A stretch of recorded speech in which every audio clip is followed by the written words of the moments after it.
Rachel Zegler is desperate to fix her image after the whole Snow White remake fiasco because things are getting out of hand, and she's betting her money on Broadway.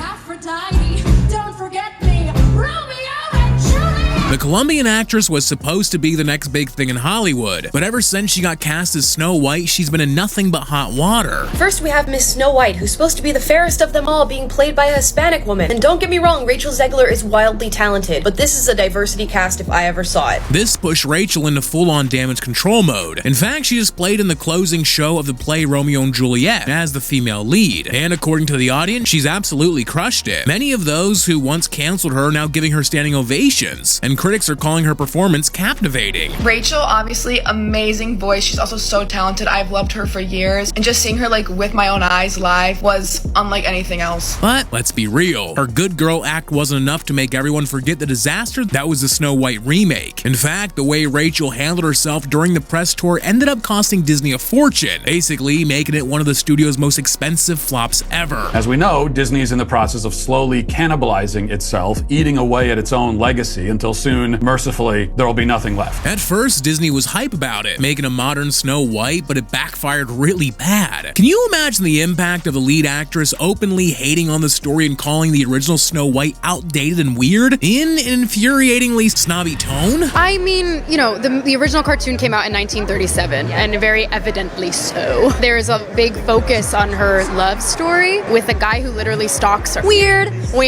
So we didn't do that this time. No wonder it didn't sit well with classic Disney fans. However, that's not even the worst part. As you all probably remember, one of the most iconic parts of the original Snow White fairy tale is her friendship with the 7 dwarves. They saved her, gave her a home, and hid her from her evil stepmother. But this was way too old school for Disney. They needed to make it more woke somehow, and they thought they could dodge criticism from the little people community by calling them 7 magical creatures. But the plan backfired big time. You actually just went backwards. You actually just erased the dwarfism side of it. Disability, like we're a disability group. You just erased that whole image. And that's why the movie got delayed a year. They scrambled to CGI the dwarves in, but even that couldn't save it. But in this one, she breaks in and then forces the dwarves to clean for her. These dwarves who've been toiling away all day get to come home and get bossed around by the woman whose life they're helping to save, and who they didn't invite into their house in the first place. Although the movie is officially releasing in March 2025, some footage from closed screenings was leaked, showing Snow White literally bossing around the people whose house she invaded. Now you wash the dishes, you tidy up the room, you clean those cobwebs, and he'll use the broom. Yeah, that's just one reason the Snow White trailer has become one of the most disliked in YouTube history. But what do you think? Can Rachel and Disney bounce back from this mess?